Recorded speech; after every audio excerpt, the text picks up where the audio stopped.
Can we get into the vibe? Can we get into the vibe? Cause we get into the vibe. Hold on. Can we get into the let's go. Hey. Welcome to the Barbie Life 2.0 podcast. I'm your host, Shakira, aka Barbie 2.0.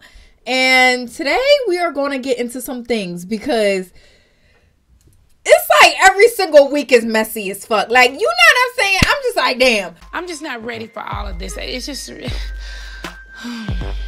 But we're going to get into some things today because this week was extra messy. But apparently, Cassie is suing Diddy for rape and sexual assault and sex trafficking. And yeah, pretty much just like... the nigga is crazy, okay? Oh my gosh. No. But we are going to review the court documents together. I actually took really detailed notes, so we're going to go over the notes. I'm not going to read directly from the court documents because it's really long, and I wrote down detailed notes that give you a gist of everything that's going on, and I pretty much point out every single situation that was mentioned in the court documents, so you guys will be able to understand it easier. So we're going to go over the notes, and we're just going to get through it. So yeah. So Diddy met Cassie when she was 19, okay? And he was 37. Hold up. Wait a minute. Something ain't right. Like, she's basically just getting out of high school and he's 37 with kids. That's crazy. I'm sorry, but I just turned 21. When I was 19, I was not dating no 37-year-old. 37 is the age of my dad. I'm sorry. Any man that's that old, that's trying to date a 19-year-old, has issues. And he clearly can't pull women his age. Because he got some shit going on where he's just not mature enough. So he tries to go after young girls so he can manipulate them and control them. So I already see a red flag already. But yeah. And the first time they met, he gave her ecstasy. Oh, hell no. Imagine you on a first date and they hand you ecstasy. I hope none of y'all take drugs on your first date. Like... weed at most. Okay? Ecstasy, you're taking it too far. Do not take ecstasy with somebody that you just met. I don't care if he's a celebrity or not. That's just weird. So, their first meetup was already a huge red flag and was already a sign that this relationship was going to be a disaster. Because why did he need you on ecstasy the first time y'all linked up? That doesn't even like... come on, he's clearly trying to take advantage of you, girl. Ridiculous. Anyways, shortly after that, she ended up signing to Diddy's label, okay? And his label is Bad Boy Records. And she signed to his label on a 10-album contract. Hell no. I don't know if y'all know how the music industry works, but 10 albums is a lot. Like, she pretty much signed her life away. Like, artists normally release, like, one album every year or one album every 2 years. And when you release the album, it's not based on when you want to release it. It's based on when your record label wants to release it. And they can control when they want to release the album. So, a 10-album deal, she pretty much got scammed and signed her life away. So, to anybody who's an artist, I recommend you go the independent route. Do not sign no record deal where it's like a 10-album contract and you have to sign away your publishing and your masters. Like, I promise you, you're going to get scammed and you're going to leave with nothing, okay?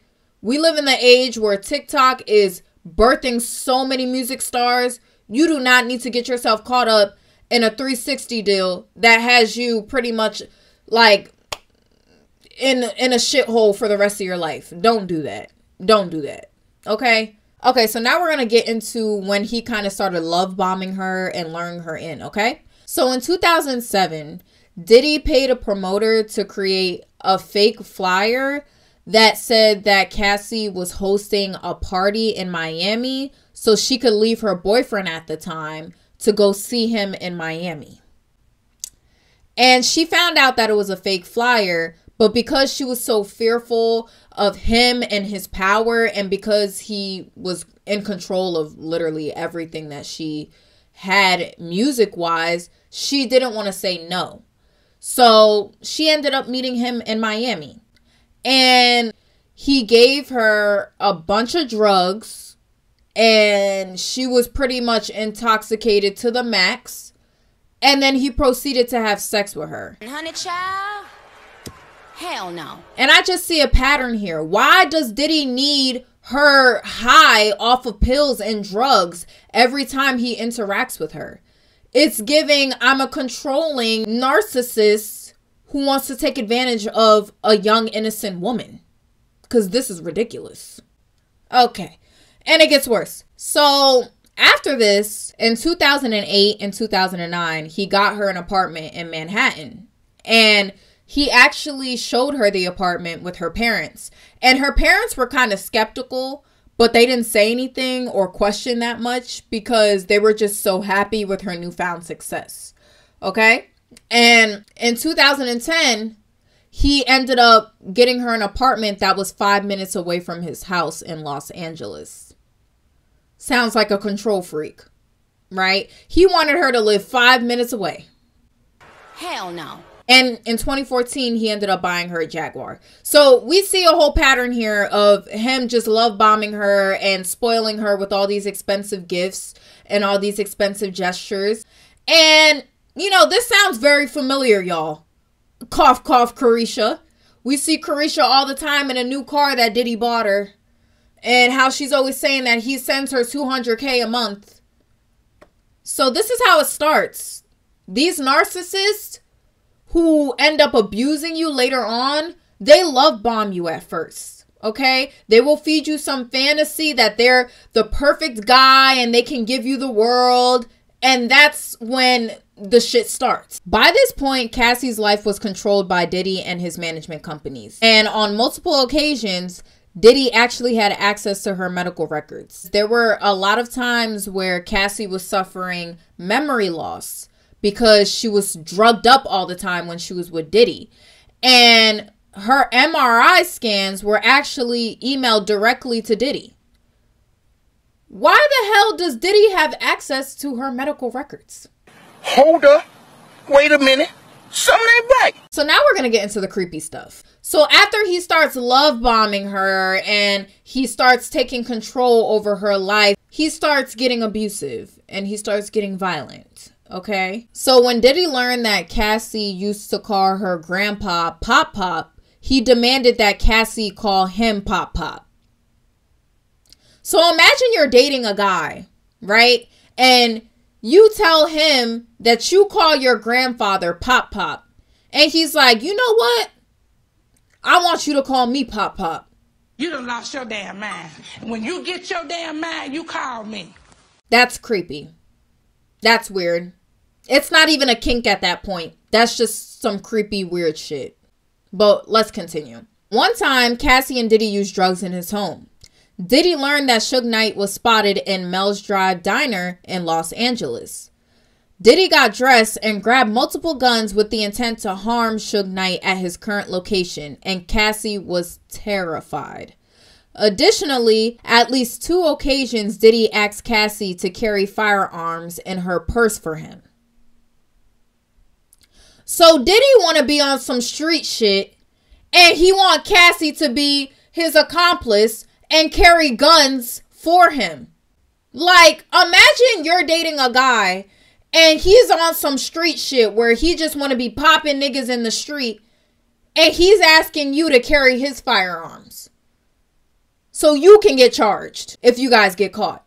So he was not only putting her in danger, but he was also putting her at risk of going to jail, which is also ridiculous. And of course, she didn't say no because at this point, she felt so fearful because he literally had control over her whole life because she signed her life away to Bad Boy Records. Sad, but let's continue. Over the next decade, Diddy violently beat Cassie and left her with a lot of bruises. Every time he violently abused her, he would use money and power to hide the evidence. One example is after a party with Jay-Z, Diddy beat Cassie in an Escalade. He kicked her and he hit her. He then forced her out the vehicle on 5th Ave in New York City.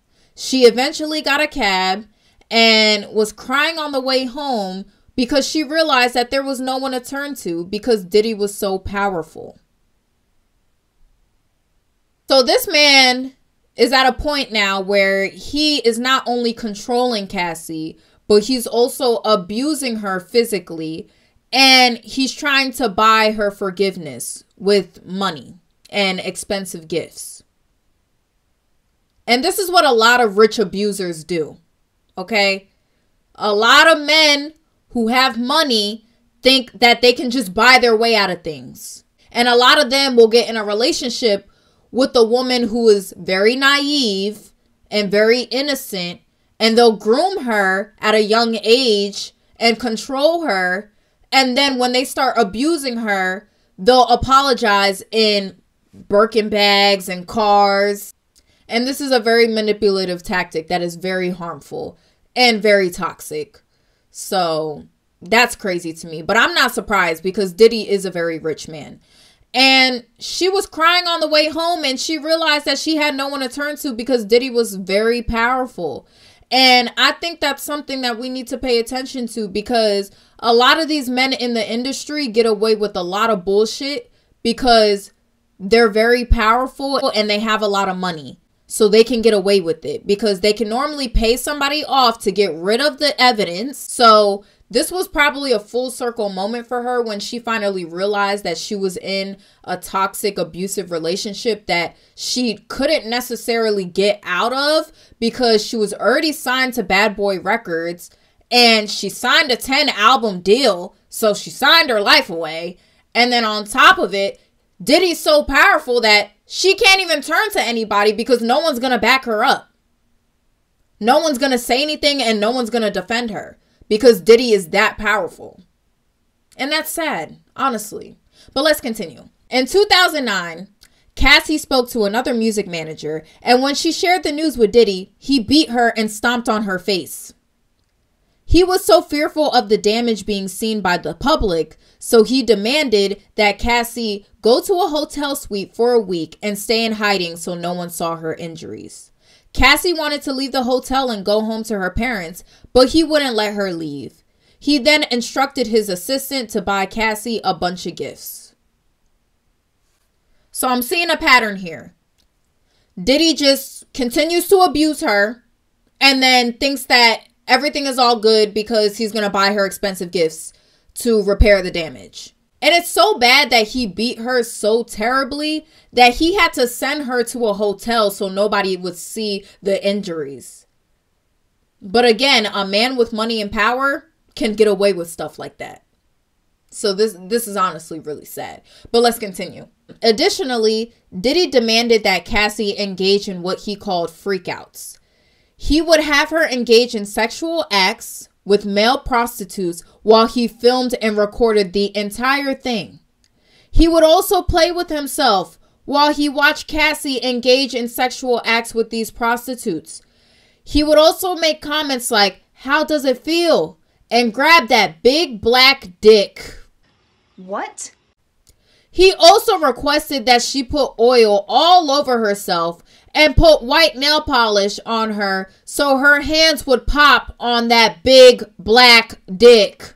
What? During these freakouts, he would also instruct her on what to do with the sex workers. I'm sorry, did I just read that right? What the fuck? Diddy, what the fuck? Diddy. Brother love, what the fuck is this? Grab that big black dick? What? Bro, what are you talking about, man? Hell no. I'm sorry, if a black man ever said that to me while I was giving him head, I would immediately leave the bedroom. You're not talking to me like that. Grab that big black dick? First of all, it's probably not even big. Second of all, what the fuck is this? Hiring male prostitutes to what? Like, first of all, what man likes to watch other men fuck his woman? I have a boyfriend, and my boyfriend just throws up when he feels like a man is looking at me in the wrong way. So I don't know how he was turned on by watching male prostitutes have sex with his girlfriend. That's some creepy, weird freak shit. And on top of it, he was filming her. Do you know how dangerous that is? At that point, he could use those clips as blackmail. So that was another tactic to control her pretty much, because he probably threatened to leak those clips out to the public because he was literally filming her while she was having sex with these male prostitutes. And not only that, but he was playing with himself while he was watching it and telling her what to do. And I'm sorry, the white nail polish sent me. Like, boy, what the fuck are you even saying? What the hell? So you want her to wear white nail polish so her hands pop on the big black dick? Like, nigga, what the fuck is wrong with you, Diddy? Like, are you okay? Like, this man is mentally insane. Like, seriously. You done lost your damn mind. When you get your damn mind, you call me. And I'm just imagining this right now because I see the age difference. You know, Diddy's old enough to be her father. Okay? So it's like hearing your damn dad tell you to grab some big black dick. Like, it's just creepy. Like, this is just creepy. Like, this is just, like, no money in the world would ever make me want to do this. Like, ever. Like, sometimes it's not worth it, y'all. Okay? For real. Don't ever let a man's pockets make you compromise your integrity or make you compromise your morals. Okay? If he's doing too much, I don't care how much money he has. Leave. Okay? If it's getting to a point where he's doing weird shit like sex trafficking and literally hiring male prostitutes to fuck you in front of him while he films, at that point, the money isn't worth it. Leave. But let's continue. Cassie tried to run away to stay at Kid Cudi's home to escape Diddy's wrath. When Diddy found out about this in 2012, he told Cassie that he would blow up Kid Cudi's car. Around that time, Kid Cudi's car exploded in his driveway. That is insane. So Diddy was so hell-bent on controlling this woman. So much to the point where when he felt like she was slipping away, he decided to blow up another man's car and possibly kill him. And this is what narcissists do. When they feel like they're losing control, they start going insane. And they will do everything to gain that control back. And sometimes that means threatening you and whoever you're running to escape to. Like, blew up his car. That's some the haves and the have-not shits. I don't know if y'all saw the show The Haves and the Have-Nots. But if you didn't, I recommend you watch it. Even though I didn't finish it because at some point Candace was doing too much. And I was like, all right, girl. Like, at this point, you don't want to be saved. So I can't watch you no more. Like, I can't watch you no more. But in The Haves and the Have-Nots, like, it was like some crazy shit where like people would like put bombs in other people's cars and it would blow up in the driveway, all that stuff. So this is like straight out of a movie. Like, I be thinking stuff like that only happens in movies, but I forget like these ideas don't come from nowhere, you know? And he really blew up his car in his driveway. Like, this is really crazy. Like, wow. But let's continue. In September of 2018, she went to dinner with Diddy. When Cassie returned to her home, Diddy forced himself into her apartment, unbuckled his pants, and proceeded to have sex with her after she repeatedly said no. After this incident, Cassie fully separated from Diddy, but her trauma and pain continue to stay with her to this day. This man basically took control of her whole life legally as soon as she signed that Bad Boy Records contract. He abused her. He made her engage in sex trafficking acts. And then he raped her. And this is why I say, don't ever look at these celebrities and feel bad about your life. Because I promise you, whatever they're showing you on social media is not actually what's going on. It's a glorified version of what's really going on behind the scenes. And the only thing I can really think of right now is Careesha going through the same thing? Because we saw Cassie and Diddy's relationship. He was spoiling her the same way we see him spoiling Careesha right now. So, you know, and Careesha pretty much is going through the same thing that Cassie went through business-wise. Because Cassie was signed to Bad Boy Records and they had full control over her whole career. And what is Careesha doing right now? Careesha, please. Because we know that rap career is done for, so we're not even thinking about the rap part. But all she really has going for herself right now is Careesha, please. And that is literally owned by Diddy. So the only thing I could think of right now is, damn, Careesha, like, are you going through the same shit? Because, like, girl, do we need to have an intervention? Like, what's going on? And I really hope that in the next 10 years, we don't see Careesha come out and say that she was going through the same shit. Because that would really be heartbreaking. I would hate to learn that a black woman was going through that. I'd be hard on Careesha, but at the same time, I do not want to see a black woman go through that. And now I'm fearful for her because I feel like she's going through the same shit that Cassie went through. She just hasn't said anything about it. And Careesha, I really hope you leave that man. Because not too long ago, you was up here at an award show, hanging up a poster, talking about my poppy or some shit, while he's congratulating Cassie in his speech. And it's like, girl, it's clear you're being controlled as well. If you were that dumb to go to an award show and support your man with this poster and do the most while he's congratulating his ex in his speech. So I think Careesha is being controlled as well. And I really pray for her. And I really hope she leaves him. And Careesha, right now would be the time to leave Diddy.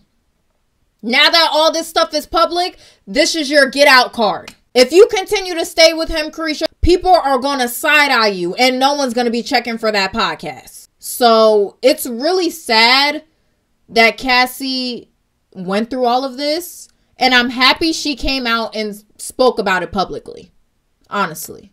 A lot of people are saying like, oh, why did Cassie wait until now to say something? Like this happened years ago. Y'all gotta understand, first of all, if you know anything about domestic violence victims or people who were raped or sexually assaulted, it's really hard to speak up about it. Sometimes it'll take you even a decade to finally speak up to your family members. Okay? It's not easy at all. And this is coming from somebody who is a survivor. Okay? It's not easy to speak up.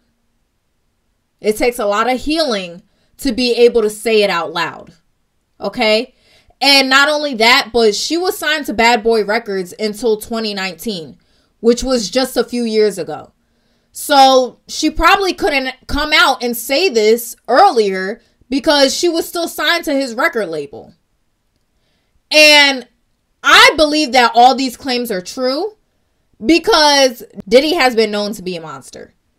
Like, a lot of his artists at Bad Boy Records have horrible stories about him. And for years, they were begging for their publishing and he wouldn't give it to them. Up until this year, he finally gave them their publishing. But he made them all sign NDAs. And his old private chef also came out publicly and said that he made her sign an NDA. And he was pretty much like being very inappropriate while she was at the house cooking. And there was multiple times that she walked in on him while he was performing sexual acts. And he would say stuff like, "Do you like what you see?" What? And I also listened to Jaguar Wright talk about Diddy and how everyone that he worked with at Bad Boy Records has died except him.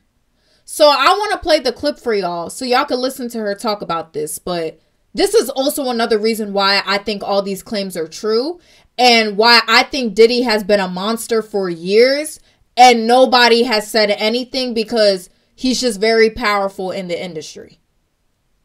This is giving some Illuminati shit right now. I'm not even going to hold you. And I'm not even a conspiracy theorist like that. But this is like, the industry is definitely a very scary place and there are a lot of evil souls in the industry. So I want to play this clip where Jaguar Wright is talking about Diddy. And congratulations, Young Miami. Run as fast as Cassie did. I'm sorry, I'm a little upset about it. Because Al B. Sure just came out of his coma. And I've been talking to Al and we've been texting back and forth. And I'm just glad that he's alive to text. Oh, wow. Definitely. Definitely. Yeah. But when you think about Kim, I was thinking to myself the other day, Uptown Records started with 5 people. Andre Harrell, Al B. Sure, Heavy D, and Puffy. And Kim was the longest working employee because she was there from the very beginning. She was Andre's personal assistant. Kim is dead. Heavy D is dead. Andre Harrell is dead. The only 2 left are Puffy and Al almost died. Isn't that interesting? That is interesting. Heavy D was found dead, face down in the heart attack. Andre Harrell, heart attack.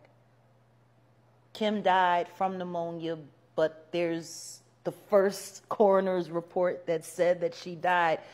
It was ruled a homicide, and they found toxins in her body to prove that she had been poisoned. You know, they have poisons that create heart attack and pneumonia-like symptoms. And then right after that, Al had a meeting, and I was going to meet up with him because we were in Vegas, and then the next thing you know... That is disturbing. And that raises eyebrows. I'm questioning a lot. That is very weird. That screams Diddy is responsible. Allegedly. By the way, this whole video is alleged, okay? Because I don't need them coming for my coins, okay? I like my money. I like my clothes. I like my wigs. I like my makeup. I don't need anybody suing me. So this is all alleged. But this is definitely weird. How is it that everybody that was at Bad Boy Records is dead? And Kim's death was always weird to me. Like she said, in the original documents, it said that they found toxins in her body. And she is right. There are poisons out there that create symptoms that make it seem like you had a heart attack. And a lot of powerful people do that when they're trying to kill somebody and make it seem like that person died of natural causes. That happens a lot. More than you guys know. Actually. Okay? And I think I saw a thing where the guy who recently got arrested for shooting Tupac was basically snitching on Diddy and saying that Diddy ordered him to do it. So Diddy is a suspect for a lot of deaths, okay? And it's really crazy to me how he's never seen a jail cell recently. But honestly, I hope society is very hard on Diddy. And I hope y'all are just as hard on him as y'all are other black men that y'all despise. Okay? Because not too long ago, y'all went real hard on Tory Lanez. I need the same energy for Diddy. And if Careesha continues to see Diddy after this, I I need Careesha to get the same energy y'all give Nicki Minaj for dating Kenneth. Because we now about to do this picky choosy thing. And my prayers go out to Cassie. R.I.P. to Kim Porter. And Careesha, I'm praying for you. I'm praying that you have the brain cells to leave that relationship. Because it's clear as day that you need to leave now if you want to protect whatever is left of your brand. Because I promise you, if you stay with that man, that career is done for. Done. Done. Finito. Fini. It's done. But that's all for this video. I hope you guys enjoyed. And I hope you guys enjoyed my opinion and my take on these issues. And yeah, I will see you guys very soon. Thank you so much for all the support. And I hope you guys are feeling this look because, you know, I just had some. I'm about to go see my man. So yeah, that's why I'm a little bit excited. But other than that, I hope you guys enjoy your weekend. I hope you guys stay safe. And make sure you like, comment, and subscribe. And if you're new here, again, my name is Shakira, aka Barbie 2.0. And I speak on issues in the Black community and colorism, texturism, and featureism. So if you like me and you like my page, definitely like, comment, and subscribe. And check out my other videos. And yeah, I'll see you guys very soon. And I love you guys so much. Besos.